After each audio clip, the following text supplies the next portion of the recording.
A cold desert wind swept across the ancient kingdom of Amurru as dawn struggled to rise. The sky was still bruised with the fading darkness, and the land held its breath as if it already sensed the storm approaching.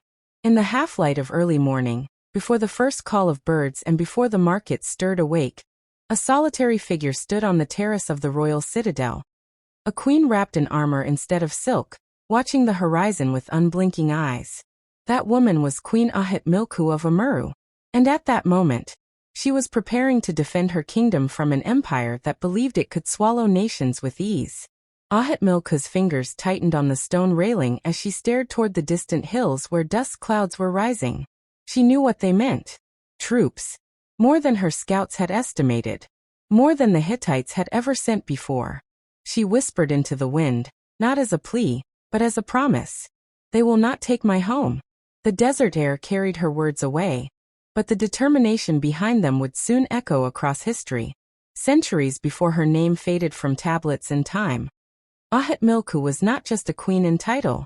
She had once been the strong, politically astute consort of King Nikmadutu of Ugarit, who formed alliances with kingdoms far and wide. When the royal line of Amurru needed leadership, when the throne passed to her sons and stability wavered, Ahatmilku became the pillar upon which the kingdom stood. She was known for diplomacy first. Yet she had always understood one truth of the ancient Levant. Alliances protected peace only as long as empires honored their promises. And empires rarely did.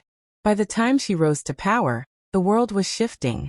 The Hittites were tightening their grip across the region, absorbing smaller kingdoms, enforcing harsh treaties, breaking those same treaties when convenient, and demanding tribute from lands that once stood free. Amurru lay on a crucial trade corridor. Too valuable to lose, too tempting for an empire hungry for expansion. Ahatmilku had ruled with wisdom and strategy, strengthening city defenses, building reservoirs, and fostering loyalty among nobles and warriors alike. But the moment finally arrived when diplomacy alone no longer kept war at bay. It began with a messenger stumbling into the throne room. Sand caked to his face, breath ragged, fear shadowing his expression. "My queen," he gasped. "The Hittite commander, Shapaluliama's grandson, marches with a full force. They demand submission by sunrise." The court fell silent. A lesser ruler would have hesitated. Many would have chosen surrender to save the city. But Ahatmilku knew the Hittites' promises well. Submission meant chains. Tribute meant humiliation. And compliance would not guarantee survival. She rose slowly, letting the heavy silence deepen. And when she spoke, her voice cut through the tension like a blade. "We will not bow." Later, in the privacy of the war chamber, her commanders tried to dissuade her. "Their armies outnumber ours 2-1, General Zarek argued. "Their chariots are built for speed. Their spearmen are disciplined. My queen's strategy alone cannot bend iron." "No. Atmilkuri plaith. But unity can. Terrain can. Purpose can."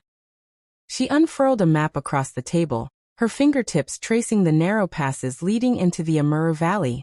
She highlighted the choke points, rocky ridges, dry riverbeds, thorn-covered slopes where cavalry would struggle.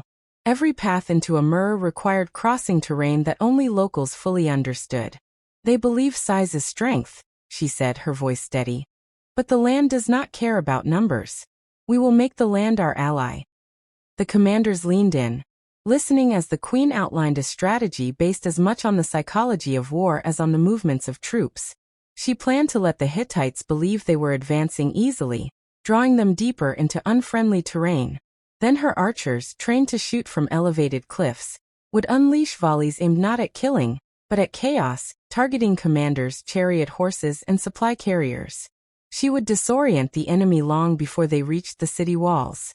"And when they finally think they have us cornered," she continued, "that is when we strike from behind, using the hidden canyon route. They will never expect a counterattack from the very cliffs they thought impassable." General Zarek stared at her, astonished. "My queen, you would lead this attack yourself?" "Yes," she replied simply. "A ruler who asks her warriors to bleed must be willing to bleed beside them." Word spread quickly through the kingdom. Mothers whispered blessings as they tied charms onto their children's wrists. Old men sharpened spears once used in their youth. merchants and farmers delivered leather waterskins, arrows, ropes, and stones to the armory. Whether out of loyalty, desperation, or belief in their queen, the people of Amurru united. On the eve of battle, Ahatmilku walked through the streets. She wore no crown, only a breastplate, a leather skirt reinforced with bronze scales, and an armband engraved with Amurru's symbol, a mountain embracing the crescent moon.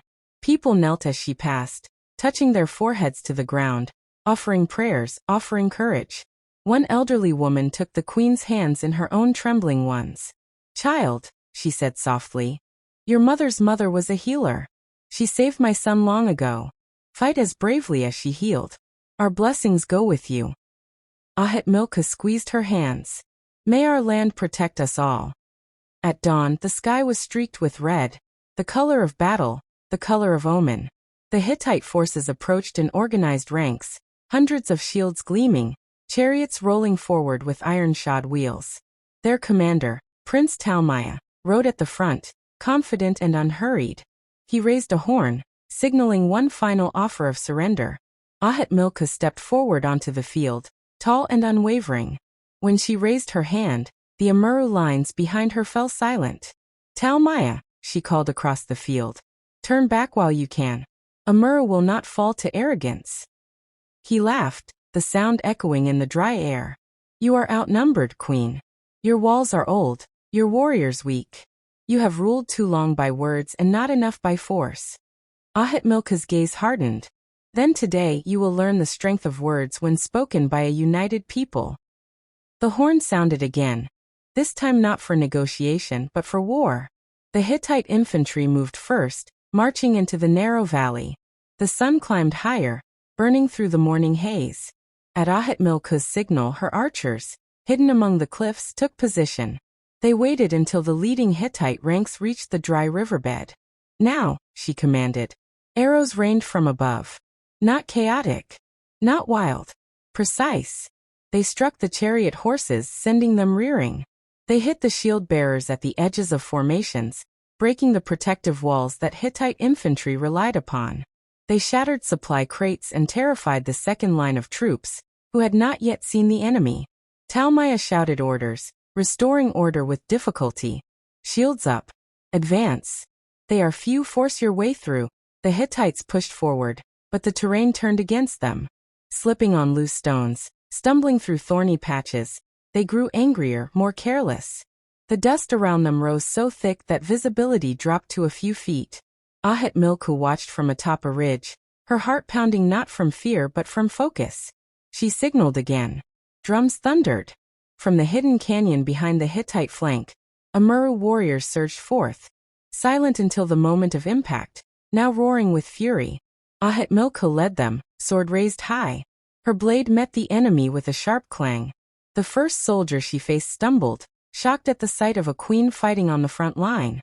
She pressed forward, striking again, driving him back. Around her, her warriors attacked the disoriented Hittite ranks from behind, scattering troops who had believed themselves safe.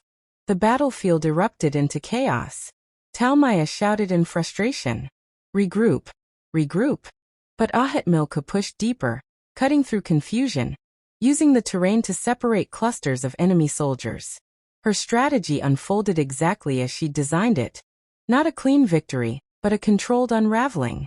She fought not to annihilate the enemy, but to break their formation, shatter their confidence, and force retreat. Still, the Hittites were formidable. Their central column began to stabilize, pushing back against the Amurru flank. Ahatmilku's forces risked being overextended. General Zarek galloped toward her. "My queen, the middle line is tightening. If they push through." "They won't," she replied, even as sweat stung her eyes. "Signal the reserve." Zarek obeyed. From the ridge overlooking the battlefield, a final group of Amurru slingers and javelin throwers emerged. They launched volleys directly into the tightened Hittite column, striking shields, helmets, gaps in armor. The pressure broke them once more. Talmaya, realizing the battle was slipping beyond recovery, raised a horn to call for full retreat. But before he could blow it, Ahatmilku rode toward him, stopping only a sword's length away. Dust swirled. Both armies held their breath. "Withdraw," she said, voice low but cutting. Leave Amurru now, or your men will fall before night. Talmaya glared. You cannot win every war. No, she said. But I will win this one.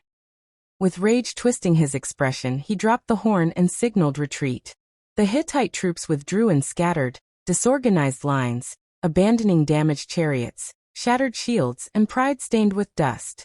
The field grew quiet except for the winds sweeping across it. Ahatmilku stood tall, surveying the land. Bodies were carried away, wounded tended, the cries of relief mingling with the heavy silence of loss. War was never triumph alone. But today Amurru still belonged to its people. As night fell, torches lit the citadel walls. The people gathered to welcome their queen.